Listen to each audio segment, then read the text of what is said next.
This is James Lupton, delighted to be joined with Big Mo. Kody Mommaerts, how are you, mate? I'm good, James. How are you doing, bro? I'm very good, thank you, very good. We've been trying to do this for a little while, and we've finally got here. So we're going to do a little bit something different to what we We normally got it. do. That's it. Something a little bit more in depth with you. Get to know Kody rather than Big Mo.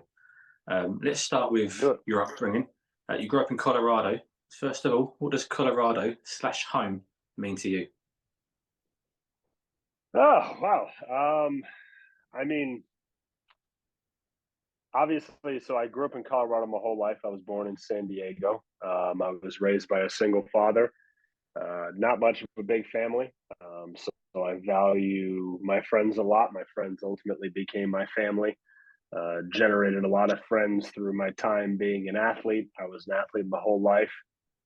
First started with martial arts, and then martial arts turned into basketball, and then basketball turned into football, and then ended up playing football at the Division I level at the University of Northern Colorado. All throughout that time, I had a love for entertainment, whether it be acting or I wasn't a singer, but I love music and all that type of stuff. I played an instrument when I was younger, so I always loved entertainment and those types of things, and that love carried into school. I was a much better student than I was a football player. Ended up getting my undergraduate degree in business, and then actually became the first MBA at the history of my university, the first full-time MBA, and then also subsequently the youngest MBA in my school's history.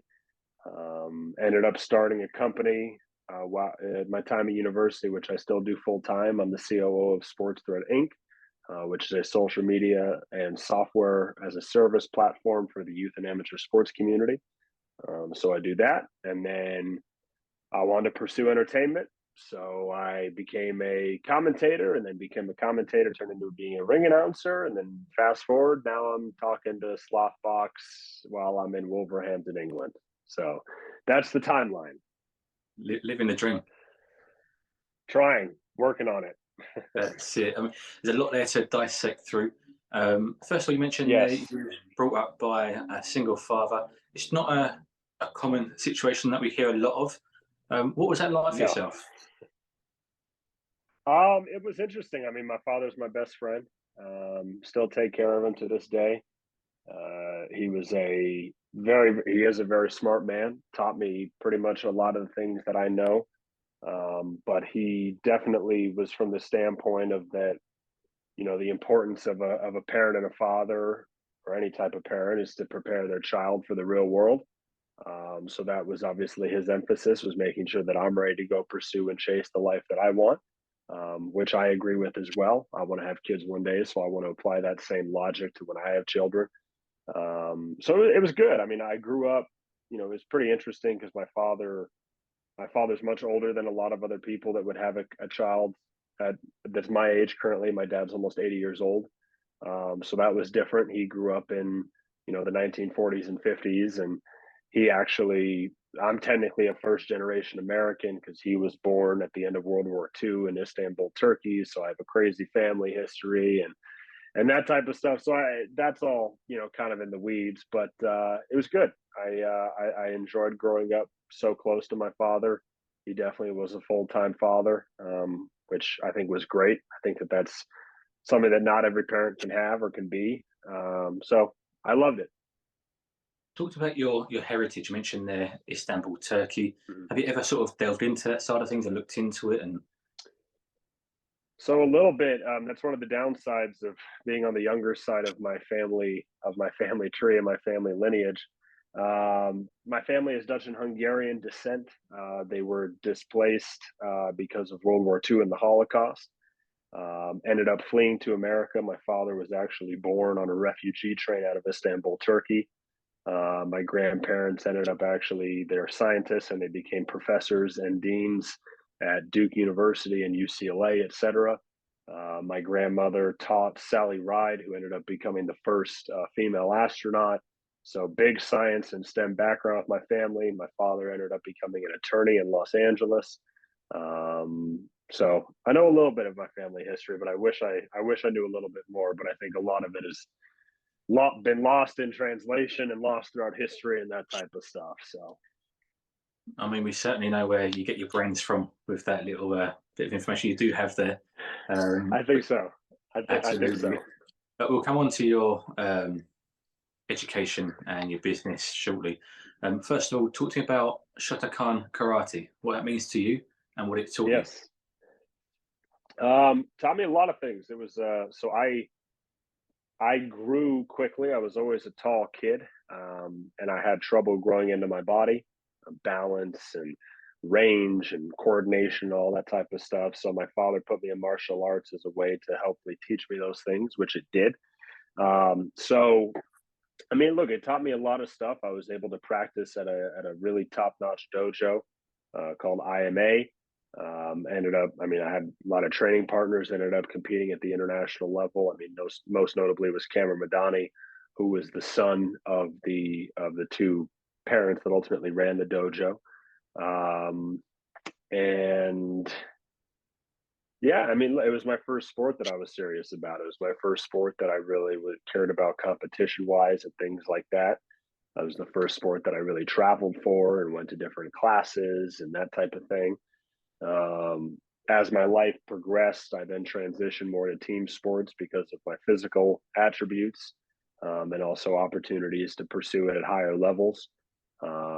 So that's why I turned into basketball, and then basketball turned into American football, and so on and so forth. I mean, basketball you mentioned there, that seems the obvious sport of choice for someone of your height. You know, you Yes. must be up there with, you know, your Shaquille O'Neals and the guys like that because I mean, you're one of the tallest guys I've ever met. What's crazy is my height actually is really what put the stop to my basketball career because I played center my whole life, which is typically the position that's played by the tallest person on the court, although that's starting to change now with some of the talent that's in the NBA. But for the most part, the tallest player typically plays center. But the downside is 6'6", 6'7". That's really not that tall in the grand scheme of basketball, which is crazy. So what it came down to is I was in high school and I wasn't going to pursue football anymore. I played it throughout my youth, but I thought I was going to be a basketball player.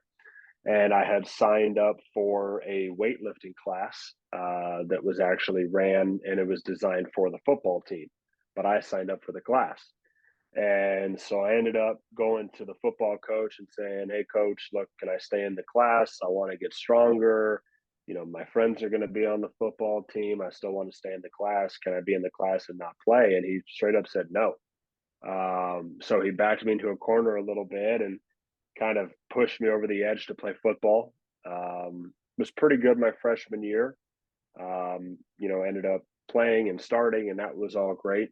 But then as my high school career progressed, the football coach basically explained to me, he's like, "Look, your opportunities to play in college for football are a lot greater than playing in basketball. Yes, you're tall, but you're not that tall." To kind of put it in perspective, the example that he actually used, rest in peace, was Kobe Bryant. Kobe Bryant was my height, 6'6", 6'7", and he was a shooter and he could dribble and he was skilled and he was all those things. I was just tall. I could block shots, I could rebound, but that's pretty much it. And so my ability to play at the next level, to play in college, was pretty limited versus football, where I could have packed on weight and packed on muscle and those types of things and I would be a lot bigger on the football side, and my height I would have been one of the taller football players, which ended up being the case. And he was right. And so I'm always appreciative of him for kind of convincing me and giving me the nudge that I needed, because I ended up playing American football at the Division I level, got to go to college, got to go to university, all that stuff. So it was the right decision in the long term. No, absolutely. We mentioned a moment earlier about your education, your degree, and your business. Yeah. So you graduated early with a bachelor's degree in business marketing from the Montfort College of Business. Not a lot of people will realise that you do have a full-time job aside from the ring announcing. They all think that this is your full-time gig. You travel the world, you start living the dream, doing what you do Yeah. in multiple combat sports. But of course, you do have a full-time job as well as this. that you do in line with this? Whilst you're over in Wolverhampton at the moment, I'm sure you've probably worked all day on your other side of things as well. Yep. Just tell us a little bit about juggling the two careers. Yeah. So I guess in college, I always loved school. I mean, my father was an academic. My father really did not have any athletic career. Um, I think I'm, for the most part, the only like athlete in my family that actually played at a high level. I had other members of my family that played sports and played pickup games and stuff like that. But in terms of actually playing it at a high level, I'm the only one in my family that ever did that. So I kind of learned that on the fly. But my father was an academic, and he was a great student, and went to law school and went to great universities and things like that. And so that he taught me that side of things. So I was a great student. I cared a lot about school. I've made the joke that I was a much better student than I was a football player. It's 100% true. I don't make any I don't make any reservations about what my football career was. I was an average player. I didn't really have the skill set to go to the NFL. I was good with that, and I was good with it because of how I set myself up on the academic side. So I ended up graduating early with my business degree, which was typically not common at this university. And then when my undergraduate finished, myself and my best friend Keenan, who we actually were two of the first people that helped start the company that I work for, which I'll get to in a second, we wanted to pursue our MBAs. We wanted to get our master's in business. And at the time, the university, or the Montfort College of Business, and the Montfort family, for those of you that are watching this, if you watch baseball, the Montforts own the Colorado Rockies baseball team. So it's very, very wealthy and strong family that has Colorado origins. They're the ones that actually are named, or the business school is named after. So we wanted to get our MBAs. They said no, it wasn't possible. So we said, all right, fine. So we went and quickly became honor students, and we were going to pursue a second bachelor's degree in economics because at least that's close. And because we still had football eligibility remaining and we wanted to keep playing football, so we needed to find something academic to do in the meantime. Uh, so we became honor students like really quickly. But we were like, man, we really want to pursue these master's degrees. So what we did is we both had a good relationship with the university at the time. So we petitioned the dean and the university and the college, and we designed a program that would allow us to be full-time students in the MBA program by supplementing classes that weren't available at the time with maybe some directed studies one-on-one with professors, or maybe a couple classes that were similar that may have been a part of another college that we could have supplemented in, etc. Long story short, it ended up getting accepted. And we ended up graduating with our MBAs in basically 2 years, maybe 1.5. I forgot the exact timing. So we became the first full-time MBAs from the school, became the youngest MBAs from the school, helped carve that path for other students and other student athletes to pursue, which have. That's definitely the thing that I'm most proud of from my time at the university, was opening up other pathways for other students. While I was a student, I competed in international business competitions. I excelled a lot in those, won international business competitions, got to represent my school at conferences all over the world, etc. And during that time is when myself and my best friend, who ended up getting the MBA with me, his brother had the idea for a company. And that company is called Sports Thread, now Sports Thread Inc. We are a mobile application, a software as a service in the youth and amateur sports industry. I ended up becoming one of the first employees of that company, was doing part-time work while I was in school when I had time. And by the time I was in grad school, I was basically a full-time employee, well, mostly full-time. So my day while I was in grad school is I would wake up at 5 o'clock in the morning for football practice. I would do football from basically 5 a.m. to 10 a.m. And then I would work the business from basically 10 to 4, 10 to 5. And then I would do my master's business classes in the evening. So I always had a full schedule. I liked having a full schedule, which will lend itself to the ring announcing, which I'll get to in a second. So fast forward now, I'm the COO of Sports Thread. I help run a advertising network. We are both a DSP and an SSP, which is a demand side platform and a supply side platform. Similar competitors in our industry would be Google, Instagram, Facebook, etc. In the sense that we have a user base and various web properties around the internet that we monetize and we sell inventory to advertisers. So I work more on the ad side than I do, necessarily the product or the software side, which I love because I love advertising, I love marketing. I think it's always been interesting to me. So now, fast forward to being a ring announcer. Ring announcing, in my opinion, is not a full-time job on its own, because there's only so many shows that you can do. For the most part, there's only 4 weekends out of the month, and I sometimes announce back to back. When I was doing it on the regional side, I would do a Friday or Saturday night, but for the most part, that's pretty much as you can do as a ring announcer. So it was an easy way for me to pursue my love for entertainment, and my wanting to get into the entertainment industry, while also being able to work a full-time job and things like that, because I didn't want to go the route of being a starving actor sleeping on couches or hoping and praying to God that I would get my big break in television or whatever. I found a way for me to carve out my own little part of the industry for me, get some on camera experience, et cetera, et cetera. And now it's built up to me being a pretty consistent person on Sky, which is one of the biggest networks in the world. So I like to stay busy. I like to work. I have high goals for myself. I'm a competitive person, I guess, to sum it all up. Do you feel you need to be busy to keep your brain and mind stimulated and occupied? Absolutely. I've had ADHD since I was a kid. Was prescribed medication for it when I was young and did all the tests and all that type of stuff. Don't take any, Stopped taking medication when I was young because I didn't want to become dependent on it. So yes, in and of a sense, I do have to keep my mind busy. I think about being productive pretty much all day. I like to keep a full schedule. I'm a very routine based person.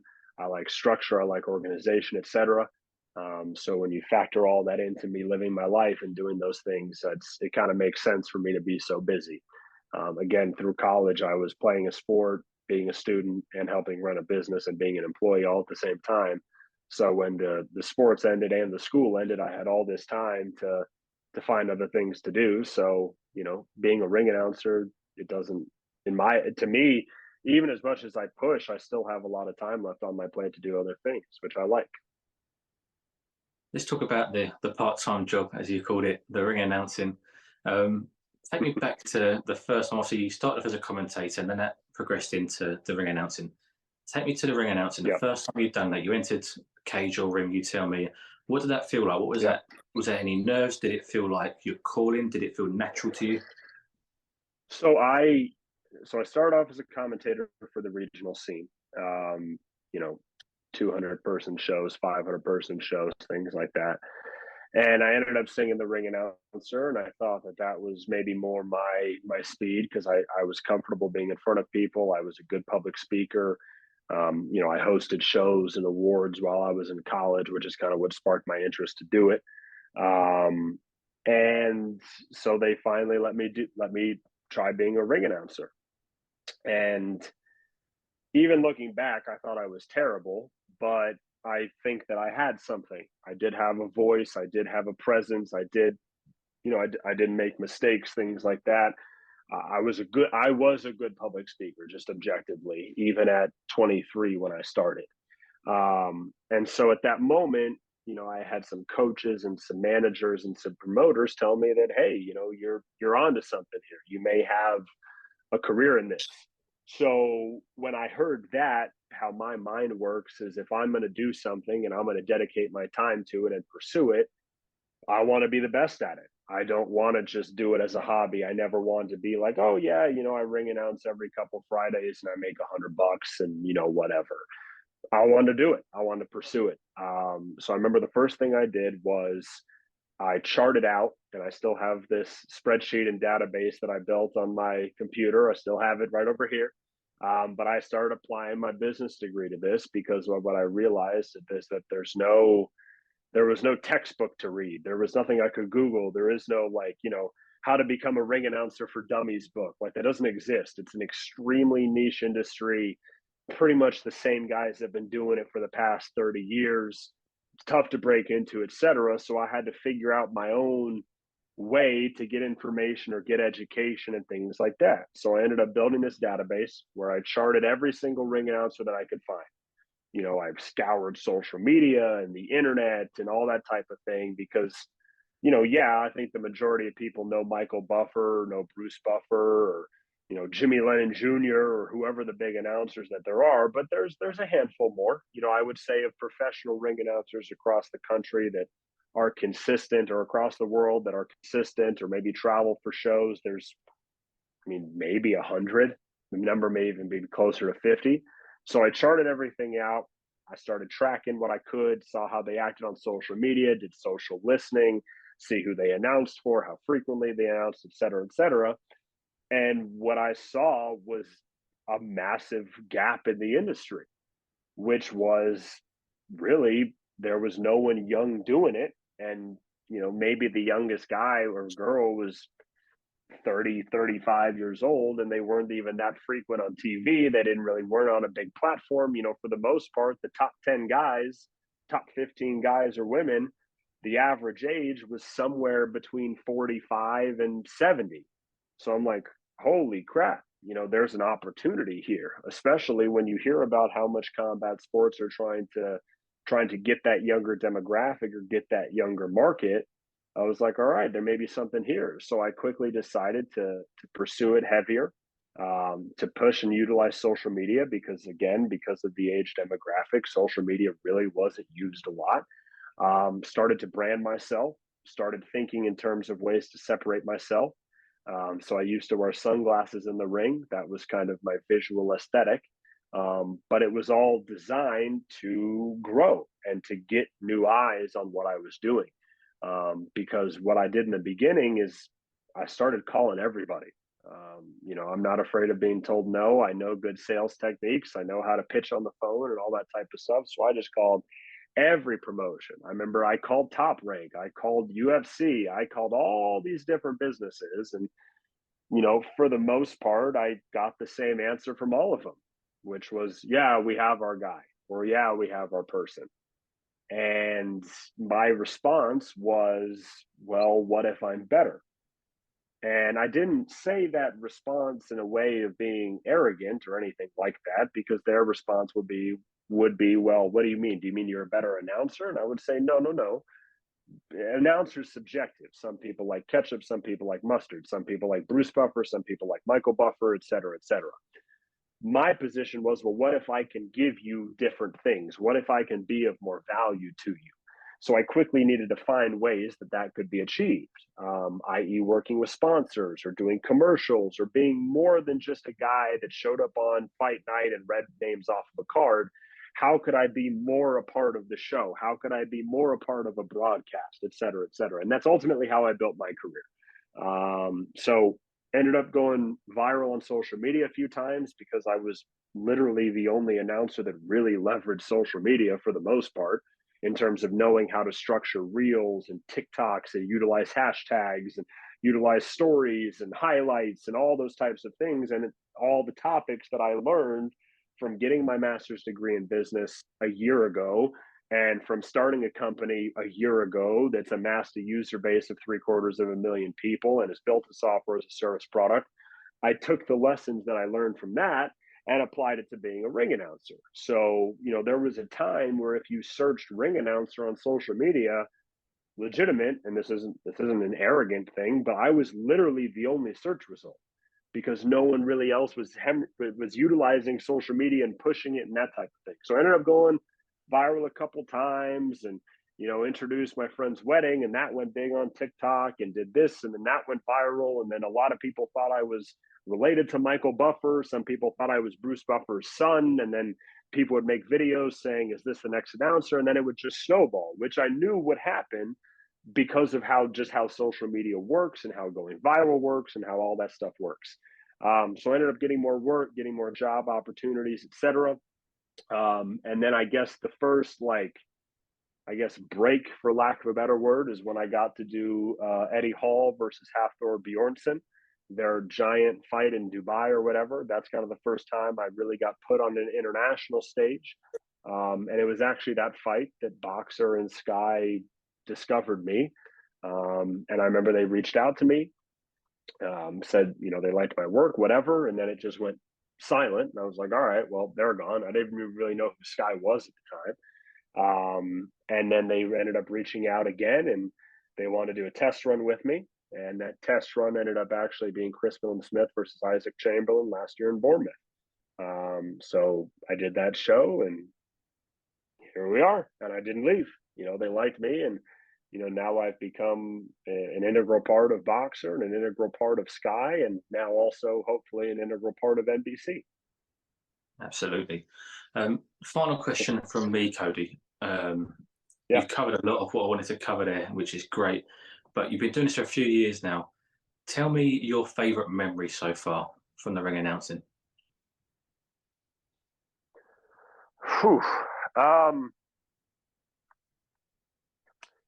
mean, Shields Marshall was a crazy night for me because that, I went from announcing regional fights to announcing a couple national shows on the MMA and the bare knuckle side. And I still do work on the bare knuckle side with BYB. So I went from regional shows to national shows to one international show that was kind of a celebrity fight for all practical purposes to being on Sky.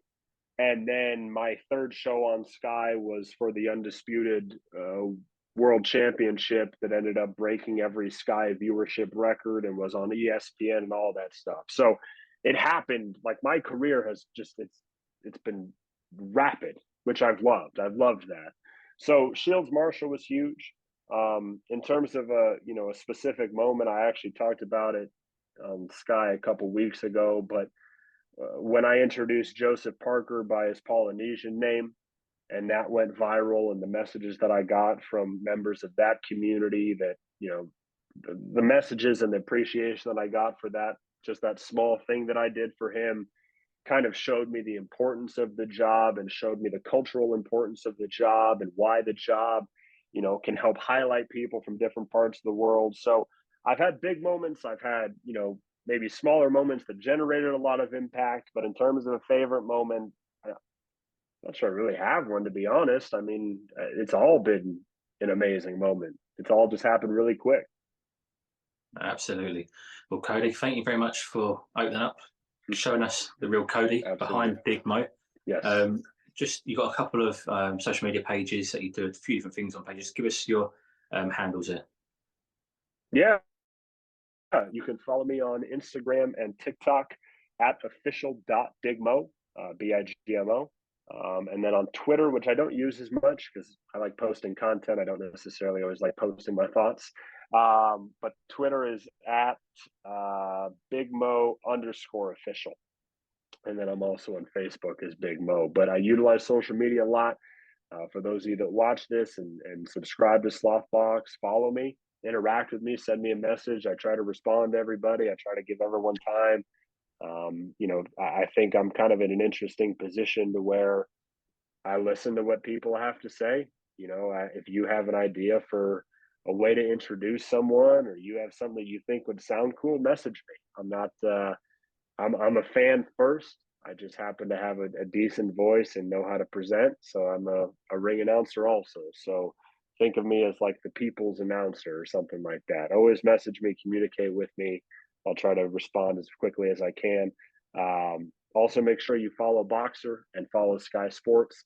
And now also you can watch Boxer on NBC's Peacock. Absolutely. We'll be tuning in this weekend, and the schedule is looking fantastic on Boxer and Sky Sports also. So they'll be keeping you busy, and we'll catch up again very soon.